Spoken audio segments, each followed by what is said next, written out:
പ്രളയക്കെടുതിയിൽ വലയുന്ന ആന്ധ്രാപ്രദേശിൽ ദുരിതാശ്വാസ പ്രവർത്തനങ്ങൾ തുടരുന്നു. 163 ദുരിതാശ്വാസ ക്യാമ്പുകളിലായി 43,000-ലധികം പേരാണ് കഴിയുന്നത്. തെലങ്കാനയിൽ മഴക്കെടുതിയിൽ മരിച്ചവരുടെ കുടുംബങ്ങൾക്ക് സംസ്ഥാന സർക്കാർ 5 ലക്ഷം രൂപ ധനസഹായം പ്രഖ്യാപിച്ചു. ഗുജറാത്തിൽ തീവ്ര മഴ തുടരുകയാണ്. ജീവിതം തിരികെ പിടിക്കുകയാണ് പ്രളയത്തിൽ മുങ്ങിയ ആന്ധ്രാപ്രദേശിലെ ജനത. മഴയുടെ ശക്തി കുറഞ്ഞതോടെ ദുരിതാശ്വാസ പ്രവർത്തനങ്ങൾക്ക് വേഗം കൂടിയിട്ടുണ്ട്. പ്രാദേശിക തലത്തിൽ 262 സംഘങ്ങളെ ദുരിതാശ്വാസ പ്രവർത്തനങ്ങൾക്കായി സംസ്ഥാന സർക്കാർ നിയോഗിച്ചു. ആന്ധ്രയിലാകെ 197 മെഡിക്കൽ ക്യാമ്പുകളും ആരംഭിച്ചു.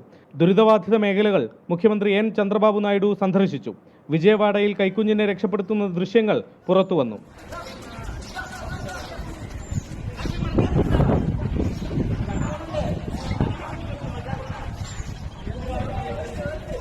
തെലങ്കാനയിൽ 4 ജില്ലകളിൽ അടുത്ത 2 ദിവസം ശക്തമായ മഴയ്ക്ക് സാധ്യതയുണ്ടെന്നാണ് കേന്ദ്ര കാലാവസ്ഥാ വകുപ്പിന്റെ മുന്നറിയിപ്പ്. ഗുജറാത്തിൽ ഇന്നും തീവ്ര മഴ മുന്നറിയിപ്പുണ്ട്.